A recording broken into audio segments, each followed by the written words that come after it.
Top quality और consistent performance के लिए सिर्फ सिल्वर पंप नाम याद रखना। સુરતમાં યોજાયેલા કાર્યકર્તા સંમેલનમાં ભાજપ પ્રદેશ પ્રમુખ સી.આર. પાટીલે કોંગ્રેસ પર આકરા પ્રહાર કર્યા છે.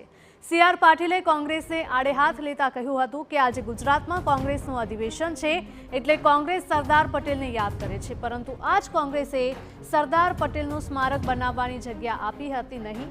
કોંગ્રેસે ક્યારેય પોતાના કાર્યક્રમમાં સરદાર પટેલનો ફોટો પણ મૂક્યો નથી અને હવે કોંગ્રેસ એવા આક્ષેપ કરે છે કે ભાજપે અમારા નેતાને હાઇજેક કર્યા છે. સરદાર પટેલે દેશના નેતા હતા. સી.આર. પાટીલે કોંગ્રેસ નેતાઓને સવાલ પૂછતા કહ્યું હતું કે કોંગ્રેસનો એક પણ નેતા સ્ટેચ્યુ ઓફ યુનિટી ખાતે નથી ગયો. હવે કયા મોઢે કોંગ્રેસ સરદાર પટેલની વાત કરે છે?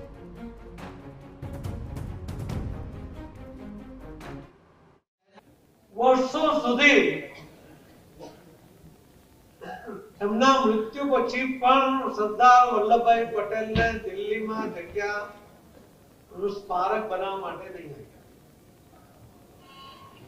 આખી જિંદગીમાં પહેલા પણ ત્યાર પછી પણ ક્યારે સરદાર વલ્લભભાઈ પટેલના એમના કોઈ કાર્યક્રમમાં ફોટો એમણે ના મૂક્યો. કોઈ નેતાની તાકાત નહોતી કે કોઈ એના ભાષણમાં સરદાર વલ્લભભાઈ પટેલનું કોઈ યોગદાન છે એનો શબ્દ ઉચ્ચારી શકે.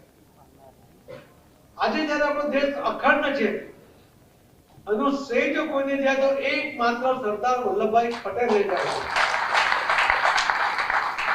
પણ ઇતિહાસમાં એનું કોઈ જગ્યાએ નામ ન આવે એના માટે કોંગ્રેસ અને વિશેષ કરીને ગાંધી કુટુંબે ખૂબ પ્રયત્નપૂર્વક એ કર્યું.